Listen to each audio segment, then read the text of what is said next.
The corridors of the palace were never truly silent. Even when no one spoke, the walls themselves hummed with faint vibrations, a low music produced by the living crystal that formed the structure. Elias walked beside two guards who were meant to escort him back to his chamber, though it was clear they were also watching him with suspicion. Their long, insect-like eyes never blinked, and their hands gripped the shafts of their glowing spears.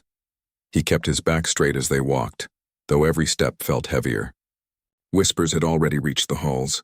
Servants glanced at him with wide eyes, quickly bowing their heads before scurrying away. Some of them whispered to each other in their flowing alien language, the sounds rising like flutes. Elias didn't need a translator to understand the meaning. The queen's words had already spread. By the time they reached his assigned chamber, a luxurious room of silver walls and soft flowing curtains that shimmered with faint light, Elias felt the weight of the entire empire pressing on his shoulders. The guard stepped back after locking the door behind him, leaving him alone. He pressed a hand to his face, sighing. How had it come to this? He had been trained to expect cultural misunderstandings. In some species, a handshake was an insult. In others, showing teeth in a smile was a challenge to a duel. But this was no misunderstanding. The queen had meant what she said. He replayed her words in his mind. Clear, direct, impossible to twist into anything else. I wish you were my husband, human. He shook his head, pacing across the room. To her, perhaps, it had been a declaration of admiration, a way of showing honesty. To the nobles, however, it was something far more dangerous. The empire valued tradition, bloodlines, and superiority. To think their queen would even speak of joining with a human, an outsider, a species barely known among the stars, was enough to tear their pride apart.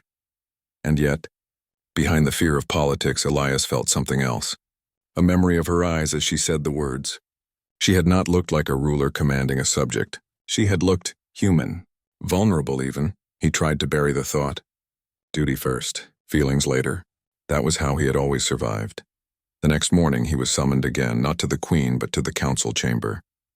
The room was smaller than the throne hall but no less grand, with a long table of shining crystal that reflected every face like a mirror. Around it sat 12 of the queen's advisors, each one powerful in their own right. They were not wearing masks of courtesy today. Their expressions were sharp and full of suspicion. The eldest among them, Lord Varen, leaned forward, his robes rustling like dry leaves. Human, do you understand the storm you have brought into this palace? Elias met his gaze calmly. I did not speak those words. I did not ask for this. No, another advisor hissed, a woman with skin patterned like stone. But you invited it. You bewitched her. You twisted her heart with tricks. How else could our queen speak such madness? Elias kept his jaw firm. I did no such thing. If she respects me, it is because I treated her with honesty. If that is considered a trick here, then perhaps your court has forgotten what truth looks like. The room stiffened at his boldness. Several advisors scowled, but one or two exchanged uncertain glances, as if part of them wondered if he was right. Lord Varen slammed his hand on the table, the crystal ringing like a bell. Enough. This empire will not be shamed by the fantasies of an alien. You will prove your intentions. Or you will leave this world, Elias frowned. Prove my intentions how? The answer came not from Varen but from the princess herself. Liara had been silent until now, standing at the edge of the chamber with arms crossed. Her eyes burned as she stepped forward. The council demands trials. Let him show what kind of man he is. If he fails, then the truth is clear. He is unworthy of even speaking to my mother. Elias turned to her. There was fire in her voice, but also something else. Something personal. Anger, yes, but also curiosity. She was not only defending tradition, she was testing him herself, he sighed. And if I succeed? Liara tilted her head, lips curling in a faint, challenging smile. Then perhaps you are more than just a strange human in our palace. The council murmured in agreement. The decision was made. The trials would begin. That evening, Elias sat alone again in his chamber. He should have been preparing, strategizing, but his thoughts kept drifting. Why had the queen said those words in front of everyone? If she had truly admired him, she could have spoken in private. Instead, she had shaken the entire foundation of her empire. A soft knock came at his door. When it opened, Queen Seraphine herself entered, her gown flowing like water under moonlight. The guards bowed deeply and remained outside. Elias quickly rose. "Your Majesty, sit," she said gently, her voice softer than he had ever heard it. She sat across from him, her golden eyes glowing faintly in the dim chamber light. For a long time she said nothing, simply studying him. At last she spoke. "They will test you. They wish to see if you are what I believe you are." "And what is that?" he asked quietly. "A man of truth. A man of courage. A man who cannot be bent by fear or bribery." She leaned forward slightly. "I have ruled for centuries, Elias. In all that time I have seen faces of men and women from countless worlds. None of them ever looked at me the way you do. Without hunger. Without calculation. Do you not see why those words escaped me?" Elias felt his throat tighten. He wanted to deny it, to insist that he was only a diplomat doing his duty. But part of him knew she was right. He did not look at her as a queen alone. He saw her humanity, if such a word could be used for an alien ruler. "Your Majesty," he said carefully, "you put me in danger with those words, and perhaps yourself as well." "I know," she whispered, "but I do not regret them." Silence lingered between them, heavy but not uncomfortable. Finally she stood. "Tomorrow the trials begin. Do not fear them. Show them who you are. That is all I ask." And with that she left, leaving him alone once more with his thoughts. The next day dawned bright, the palace glowing as sunlight refracted through its crystal towers. The first trial took place in the arena, a vast circular ground where warriors once trained for battle. Hundreds of courtiers and citizens filled the seats, eager to witness the strange human tested. Elias stood in the center, dressed not in armor but in his simple earth uniform. His only weapon was his mind. Lord Varen's voice thundered across the arena. "First, the trial of strength. Show us if a human can stand against an Orion warrior." From the gates a massive alien soldier entered, towering over Elias, muscles coiled like iron cables. The crowd roared. Elias felt his heart race. He could not match this creature's raw power. But strength was not always in the body. Sometimes it was in the mind. The warrior charged, spear raised. Elias sidestepped quickly, using speed instead of force. Again and again he dodged, rolling, sliding, forcing the warrior to tire himself. The crowd booed at first, calling him a coward, but then they saw Elias was not running. He was watching, learning. Finally, when the warrior lunged recklessly, Elias caught the spear shaft, twisted it with both hands, and sent the alien crashing into the dirt. The arena gasped. Elias did not raise the weapon in triumph. He simply dropped it to the ground, refusing to humiliate his opponent. "Strength," he said loudly, "is not about crushing others. It is about knowing when not to." The silence that followed was broken by scattered claps, hesitant at first, then growing. High above, the queen smiled faintly, her eyes never leaving him. But among the nobles, shadows stirred. Not everyone was pleased. Whispers of conspiracy began to spread. For if the human truly passed these trials, then perhaps the queen's words had not been madness after all. And some in the empire could not allow that truth to live. The morning air in the palace was crisp, filled with the scent of exotic flowers that only grew in Orion's gardens. The sun, a pale lavender globe in the sky, cast long, shifting shadows across the crystalline towers, making the palace glow like a beacon. Elias stepped onto the marble balcony of his chamber, looking out at the vast expanse of the city below. The streets shimmered with light and motion, hundreds of alien citizens preparing for the day. He could see whispers and glances toward the palace, for word of the trials had spread far and wide. He took a deep breath, trying to steel himself. Today's trials would not be about simple strength. Today they would test his courage, his mind, and the way he handled danger and uncertainty. He remembered the queen's words from the previous evening. "Show them who you are. That is all I ask." He had to stay true to himself, no matter the stakes. When he entered the arena again, the court and the citizens had already gathered, filling every seat. Liara stood high above, watching with a sharp, calculating gaze. She did not smile this time. She wanted to see what he would do, and she wanted to see him fail, or perhaps somewhere deep down she feared he might succeed. The first challenge of the day was announced, the trial of wit. A complex puzzle had been placed in the center of the arena. a set of floating crystal shapes that shifted and rotated endlessly. According to the council, only a mind capable of extraordinary logic and insight could solve it. Failure meant humiliation and disgrace. Elias approached cautiously. He studied the shapes, noting the patterns and connections. The aliens were expecting him to struggle, to be overwhelmed by the complexity. But he did not panic. He had learned to see patterns where others saw chaos, to remain calm when the world demanded panic.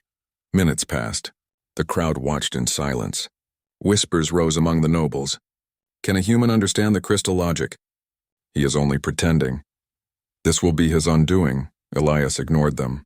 He touched one crystal, then another, moving them in sequences that felt almost instinctive. Slowly, the floating shapes began to align, forming a perfect glowing symbol in the air. The symbol pulsed, then expanded, releasing a soft hum of approval. The crowd gasped. Some of the nobles looked genuinely shocked. Liara's eyes widened slightly.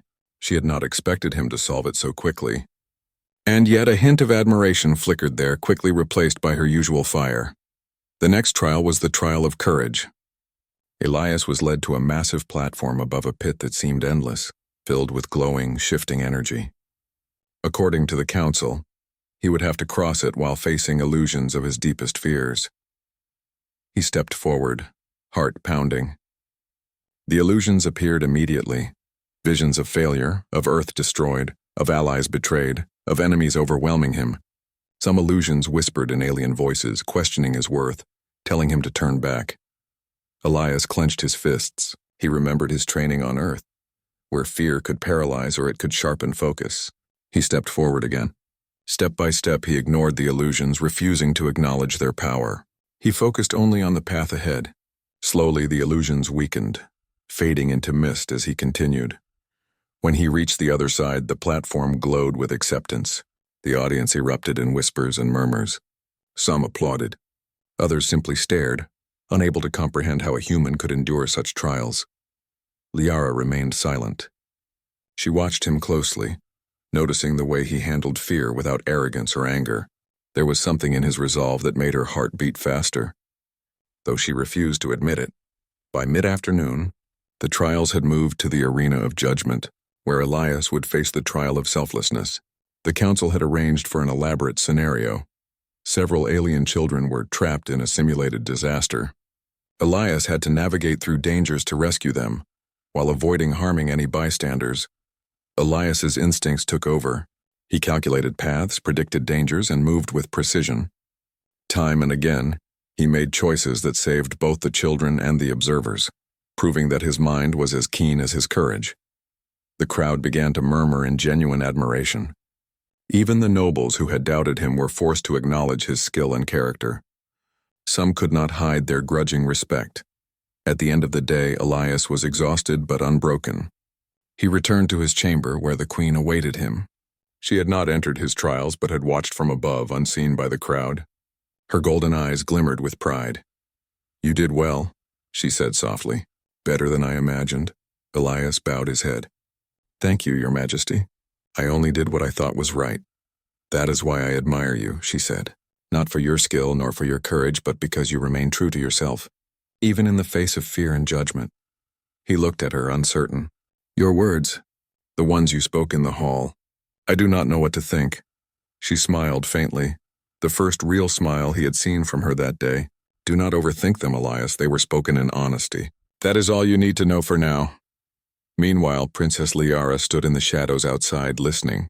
Her heart was in turmoil. She had been taught that humans were outsiders, incapable of understanding the depths of Aryan culture. Yet here was one who had not only survived the trials but had done so with integrity and insight that rivaled her best advisors. She felt a strange mix of resentment and curiosity, something she could not yet name. As evening fell, the palace was filled with tension. The nobles convened privately, discussing the implications of Elias's success. Some argued that the queen had made a grave mistake in expressing her feelings. Others whispered that perhaps she had seen something in him that no one else could. Elias, unaware of most of the plotting, sat quietly in his chamber, reflecting on the day. He realized that the trials were not just tests of strength, courage, and intellect. They were tests of character. The queen was evaluating more than his ability to survive. She was judging his essence, the qualities that made him human, and in doing so, she had drawn him deeper into her world. A world that was complex, dangerous, and beautiful beyond imagining. That night, as he slept fitfully, he dreamed of the throne hall. He saw the queen standing alone, her eyes full of questions and longing. He saw the princess, her gaze sharp and conflicted. And he saw the empire itself vast and unyielding, watching him, judging him, waiting for him to prove that he was worthy not just of survival, but of trust. Elias woke with a start, the lavender light of Orion's morning spilling across his chamber. Today's trials would continue, and tomorrow would bring new challenges. He felt the weight of expectation on his shoulders, but also a strange sense of purpose. He understood that the queen's confession had not been a casual remark. It was a test, a challenge, and an invitation all at once. As he prepared for the day, he realized that his life had changed in ways he could never have predicted. He was no longer just a human ambassador. He was part of a story larger than himself, a story that might decide the fate of two worlds. And somewhere in the shadows, Princess Liara watched, her mind racing with questions she could not yet answer. She wondered if the human standing in the palace could ever truly belong in her world, or in her mother's heart.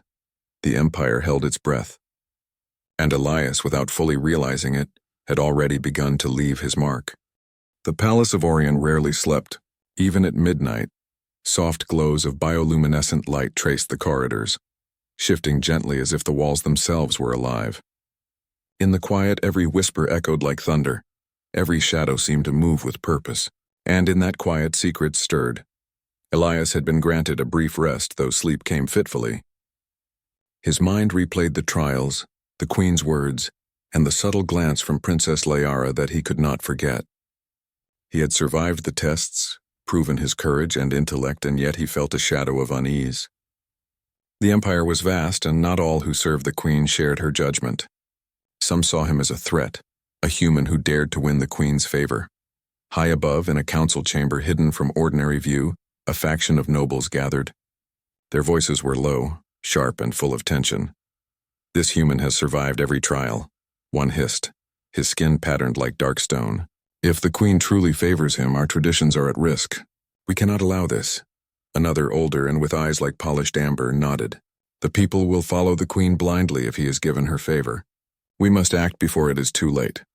Plans were whispered and crossed out, strategies debated. The consensus grew: the human must be removed. Not by law or exile, but by more direct means. Meanwhile, Elias awoke to the soft violet light of Orion's dawn. He felt the weight of the day already pressing upon him. Breakfast was simple, a mix of fruits and grains unknown to Earth, served by quiet attendants who looked at him with a mixture of awe and curiosity.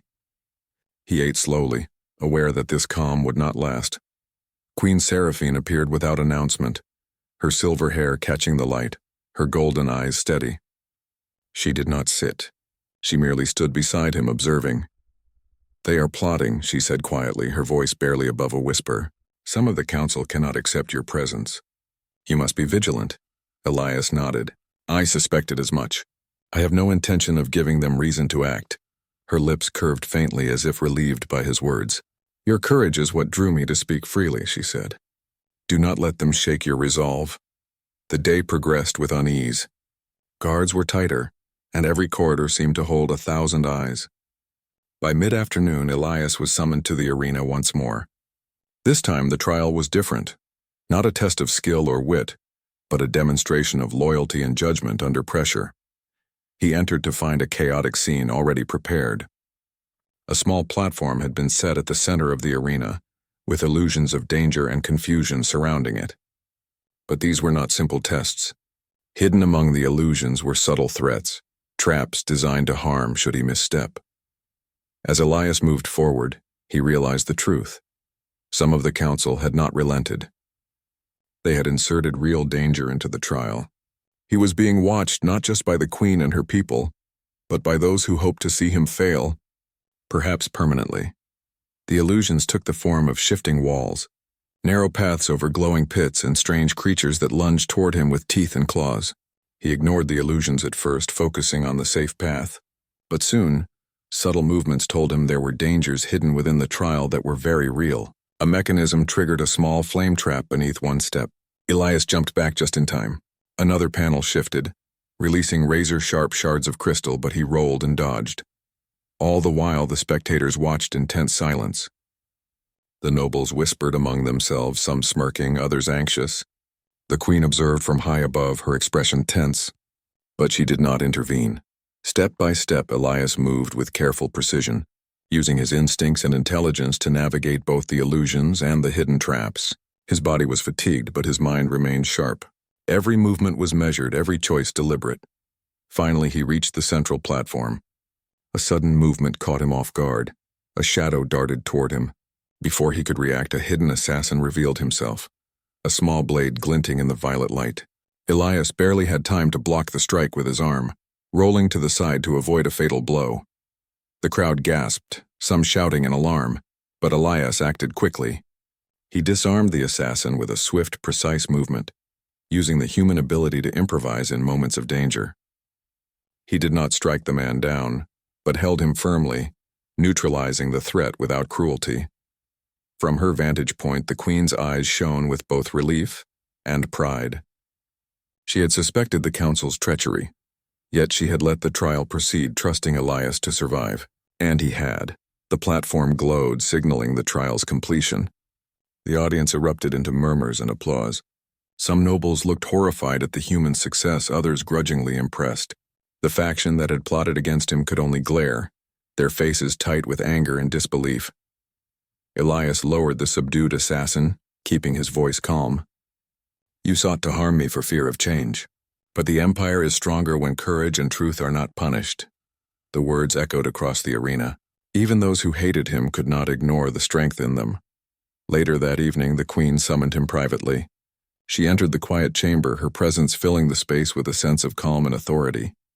"You handled the danger well," she said. "Better than I could have imagined." Elias bowed slightly. "Your Majesty, I did what I could. I only seek to prove my honesty, not to challenge the council." She studied him, her gaze unwavering. "You have proven more than honesty. You have shown integrity, courage, and wisdom. You acted without fear, without arrogance. That is rare in any species." For a moment, the weight of her words pressed down on him. He had faced countless battles, yet her judgment carried a different kind of weight, a recognition that transcended politics, beyond the realm of diplomacy or survival. "Your words honor me," he said softly. "But I am still a human among an alien empire. I do not belong here in the way you do." "You belong here because you chose to be true to yourself," she replied. "That is the measure of belonging. Not birth or bloodline, but heart and mind. You have won respect where others fail simply by being honest." Elias felt a warmth spread in his chest at her words, a rare feeling he had not experienced for years. Yet even as he basked in the quiet approval of the queen, he sensed the continuing tension around him. The court was divided. Whispers of rebellion and conspiracy still circulated. The assassin's attempt had been foiled, but the threat remained. Princess Liara appeared silently at the chamber's threshold, her expression unreadable. She had watched the events from a distance, her feelings torn between anger, admiration, and curiosity. She stepped forward cautiously. "Mother," she said softly, "you placed the human in danger knowingly." "Why?" Seraphine's gaze was steady. "Because I trust him. And because the Empire needed to see his true nature. Fear would have broken him. Danger has strengthened him. That is why I spoke those words in the hall. That is why I did not stop him from the trial." Liara's eyes narrowed. "And what of me? What of the traditions we have followed for centuries? You risk everything, your throne, our people, for a human?" Seraphine looked at her daughter with a softness rare in public. "Because sometimes courage and truth must be valued above tradition. Because sometimes a ruler must see beyond fear and pride. And because he is worthy of respect, if not something more." The princess said nothing. Her mind raced, trying to reconcile her teachings with what she had witnessed. Elias had survived trials that no alien had completed so flawlessly. He had disarmed an assassin without cruelty. He had remained human in every sense, and yet he was still a human, and her mother's words and glances had begun to unsettle the balance of her own heart. Elias remained quiet, sensing the tension but unsure how to act. He knew he was at the center of a storm much larger than himself. One wrong move, one misstep, and the fragile peace of the palace could shatter. That night, the palace was alive with whispered plots. Guards moved with extra vigilance, courtiers spoke in hushed tones, and the queen's chambers glowed faintly as if aware of the danger surrounding them. Elias lay awake thinking of the trials, the threats, and the trust the queen had placed in him. He realized that the trials were not only to prove his worth but also to test the court's reaction, to show that courage and integrity could withstand even the darkest of intentions. And in doing so, he had become more than a human ambassador. He had become a symbol of possibility, a living example that hearts and minds could surpass fear and prejudice. And somewhere, deep within the corridors of the palace, the faction that had plotted against him whispered in shadows, their anger deepening. They could not yet defeat him, but they would try again. The night deepened and the palace settled into a tense quiet. Outside, the stars of Orion shone pale and steady, watching over a human who had survived trials, deception, and the dangerous currents of an alien empire. A human who had begun to earn the queen's trust and perhaps slowly, her heart. The palace of Orion glimmered in the early morning light, its crystalline towers reflecting the pale lavender sun. For weeks, tension had lingered like a storm cloud over the halls, but today was different. Today the queen had summoned the council and the citizens of the capital to the Grand Plaza. Word had spread that something important would be revealed, and whispers ran like sparks across the streets. Elias stood quietly at the center of the plaza, the throng of aliens surrounding him in a circle of curiosity and suspicion. Guards flanked him, silent and imposing. He felt their weight but did not flinch. Over the past trials he had learned to remain calm under scrutiny, and today would be no different. High above, Queen Seraphine observed from her throne, elevated on a platform of living crystal. Her silver hair cascaded down her shoulders, catching the light like liquid metal. Her golden eyes were calm yet bright with anticipation. She had called this assembly not for ceremony alone, but to confront the whispers, the doubts, and the plots that had shadowed her court. The council members were tense, their faces a mix of anger, fear, and disbelief. Some had openly opposed Elias, some had plotted against him, and some were silently wondering if perhaps the queen had seen truth where they had seen only an outsider. The queen rose from her throne. The crowd fell silent instantly. Her voice rang out, firm and clear, carrying across the plaza. "People of Orion," she began, "for too long we have allowed fear and tradition to blind us. We have measured worth by bloodlines, by hierarchy, by unyielding rules. But courage, honesty, and integrity know no species. They know no tradition. They know only the heart and the mind." The plaza remained still. Every pair of eyes was fixed on her and on the human standing before her. "I have spoken words that shocked you," she continued. "I said that I wished this human, Captain Elias Ward, could be my husband. I said it not lightly, not without thought. I said it because he has proven again and again that he is worthy, not by power nor by fear, but by his truth and his courage." Murmurs rose among the crowd, some shocked, some skeptical, some whispering in awe. Elias felt his chest tighten. He had expected tension, but not such a public declaration. Yet the queen's words carried authority that silenced dissent. Elias stepped forward, bowing his head respectfully. "Your Majesty, I am honored by your words, but I am a human from a distant world. I do not belong here in the way you do. I have only done what is right, what I believe is just." The queen shook her head gently. "It is because you act rightly, without expectation or fear, that you belong here more than many of us. And because of that, the Empire will see that the path forward is not through fear, but through understanding." Some of the nobles bristled, whispering heatedly among themselves. Yet many citizens began to clap, softly at first, then louder. The sound of approval and awe spread across the plaza like a tide. The human had not only survived the trials and an assassination attempt, but he had proven himself beyond doubt to the queen and to the people who watched Liara. The princess stood quietly at the edge of the platform, her mind a whirlwind of emotion. She had seen Elias face danger with calm, solve puzzles with brilliance, and treat every challenge with fairness. She had seen him disarm the assassin without cruelty, and act in ways no one of her species had done, and she could not deny it. He had changed something within the palace, within her, yet she also felt the sting of tradition and expectation. The queen turned her gaze toward Liara. "Do you see, daughter? Courage and honor are not bound by bloodline. They are bound by character." Liara swallowed, looking away. She felt conflicted. Yet she knew deep down that her mother's judgment was sound. Elias, sensing the shift in mood, took a careful step forward. If the Empire will accept it, I will serve not as a ruler nor as a threat, but as a friend, as an ally, as someone who wishes only for peace and trust. The Queen smiled, her eyes shining. And that is why I spoke in the hall weeks ago. Not to frighten or confuse, but to reveal the truth of your heart and character. Today we show the Empire that strength and trust are not determined by birth, but by courage and integrity. Some council members hesitated, but one by one, more voices began to rise in approval. The citizens clapped. The younger nobles whispered in excitement, and even the skeptics had to acknowledge the humans' deeds and courage. A gentle hush fell over the plaza as the Queen spoke again. Captain Ward, I offer you a choice.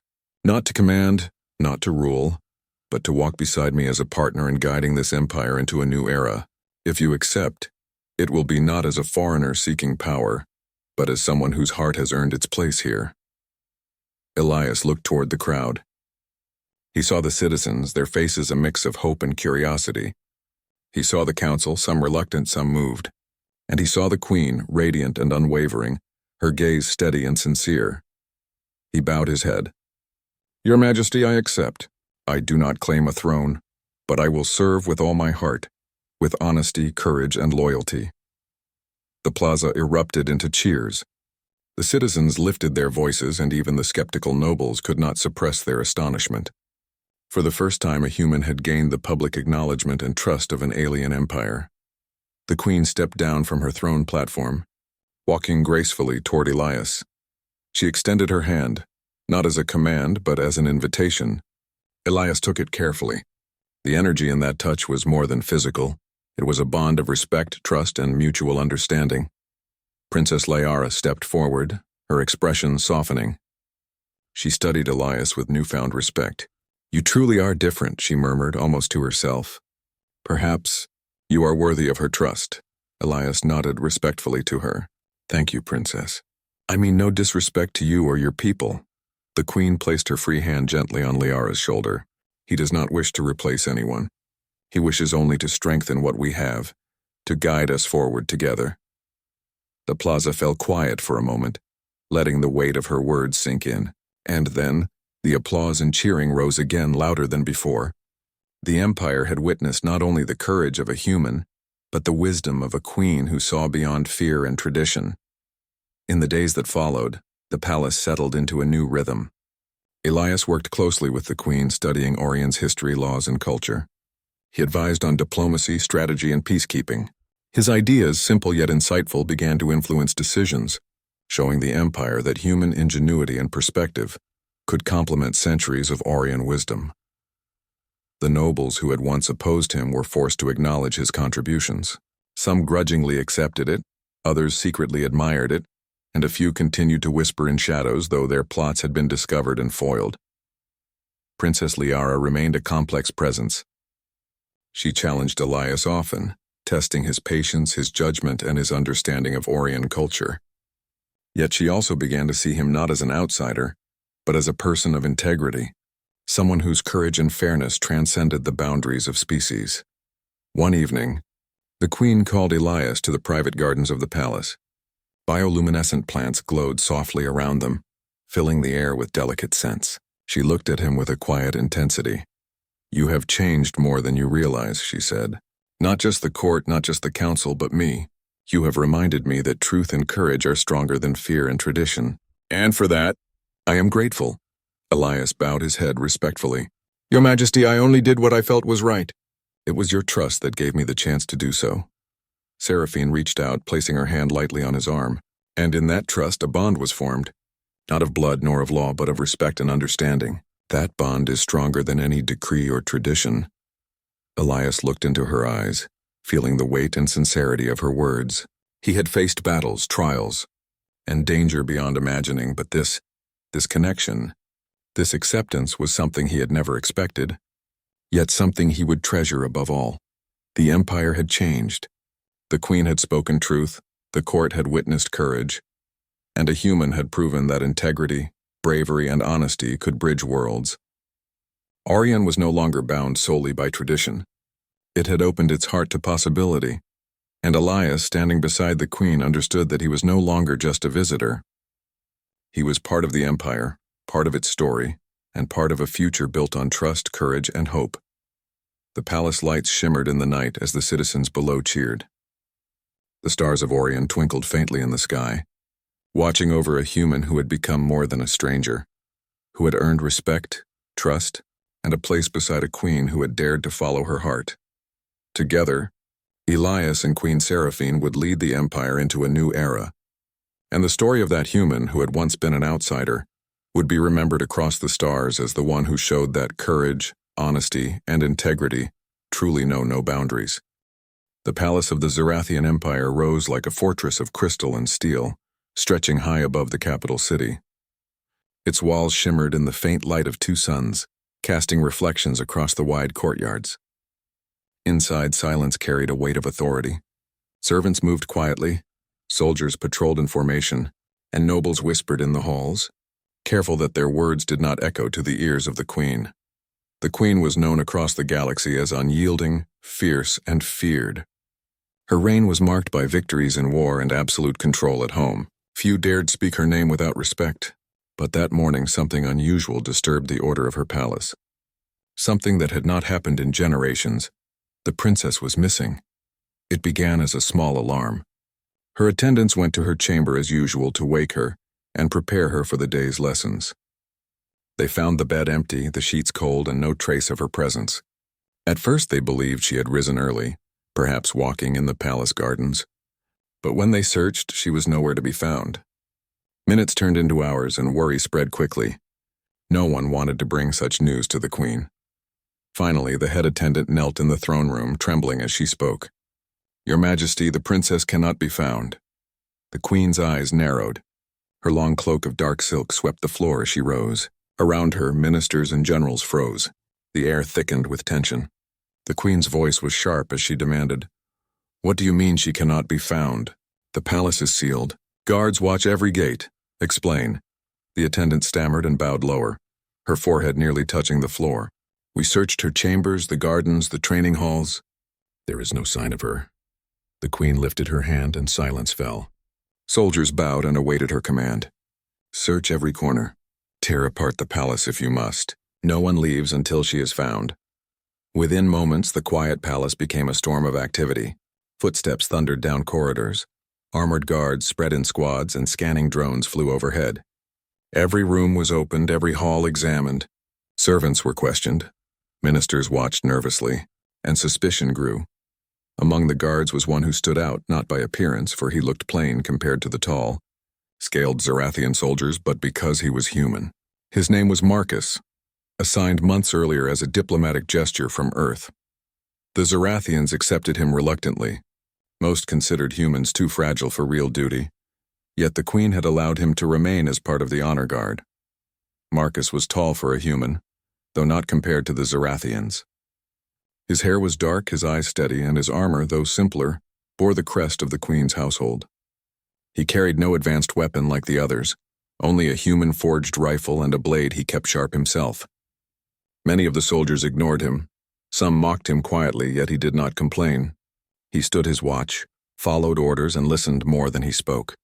Now as the search began, Marcus felt the pressure as much as any soldier.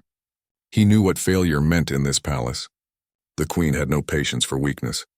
But he also knew something else, that fear could blind the eyes of even the most disciplined warriors. While the others relied on scanners and shouted orders, he trusted his senses. The halls filled with noise as squads clashed in their search, yet Marcus moved differently. He slowed his steps, looked carefully at the walls and floor, and noticed details others overlooked. To him, the palace was not only stone and crystal, but a living place that carried signs if one paid attention. Near the princess's chambers, he saw faint marks on the polished floor, as if someone had stepped lightly, trying not to be heard. The marks were small, too small for an adult soldier, too light for a heavy boot. He crouched, studying the trail. It led away from the chambers toward a less traveled corridor. Marcus followed quietly, his hand near his blade. He passed the guards who stormed past him, not noticing where his eyes lingered. At one turn he stopped. A fine thread, barely visible, clung to the edge of a crystal railing. He leaned close and saw that it shimmered faintly, a fabric not common among the servants. It looked like the silk worn by the princess. He said nothing to the others. If he shouted, the noise would draw attention, and the princess might flee further if she wished not to be found. Instead, he moved carefully, following the path down into the lower levels of the palace. The air grew cooler. These halls were less grand, built for function rather than beauty. Storage rooms lined the corridors, and the sound of the search above faded into distance. Marcus paused often, listening, scanning for the smallest sound. At last he heard it, the faintest shuffle like cloth brushing against stone. He followed it until he reached a door half hidden behind stacked containers. He pushed the containers aside quietly and tested the handle. It opened with a soft creak. Inside, the room was dim, lit only by the glow of a vent. It smelled of dust and metal. And in the corner, curled against the wall, was the princess. Her figure was small compared to her mother's fierce presence. She wore a robe of fine silk, though now it was wrinkled and dusty. Her hair, long and silver like threads of light, framed her face as she pressed her knees to her chest. Her eyes, sharp yet uncertain, looked up at Marcus as he entered. For a moment, neither spoke. Marcus raised his hand slowly, showing he carried no threat. His voice was calm, softer than the barked orders of the other guards. "Princess, the palace is in chaos. Everyone is searching for you." She did not answer at first. Her gaze flickered, wary, but she did not move away. Marcus stepped no closer, giving her space. Finally, she whispered, her voice trembling, though she tried to keep it steady. "I don't want to be found." Marcus's brow furrowed, but he kept his tone gentle. "Why?" "If the queen knows you are missing, she will not rest until you return." The princess hugged her knees tighter. "Because I cannot breathe there. Every moment I am told who to be, how to speak, how to fight. I am heir to a throne I never asked for. I'm expected to be fierce like my mother, but inside I am not her. I do not want to be her." Her words carried weight, the confession of someone who had held her feelings too long in silence. Marcus stood still, listening. He did not offer quick answers, did not scold or dismiss her. He simply let her speak. After a long pause, he said quietly, "I understand." Her eyes lifted slightly, surprised. "You understand? You are human. You cannot know what it means to be me?" Marcus nodded slowly. "You're right. I cannot know what it means to be heir to this empire. But I know what it means to carry weight you did not choose. On Earth, we are not always born into thrones, but we are born into duties. Families expect society's demand. Some break under it. Some run. Some try to endure." The princess studied him. His words were plain, not poetic, yet they carried a strength she did not expect. "You did not tell the others," she said after a moment. "You could have shouted when you found me." "I thought you did not want noise," Marcus replied simply. "And if you hid yourself, then you wanted space. It is not my place to drag you out, only to make sure you are safe." For the first time, her expression softened. The tension in her shoulders eased slightly. She rested her head against the wall and whispered, "Safe. That is what I wanted. Just to feel safe, even for a little while." The sound of boots echoed faintly from above. The search was drawing closer. Marcus knew it was only a matter of time before soldiers found this place. Yet for the moment he stayed silent, guarding her in the quiet room. And in that silence, something unspoken grew, a fragile trust between a human guard and an alien princess, hidden beneath the fierce palace of a queen who would not rest until her daughter was found.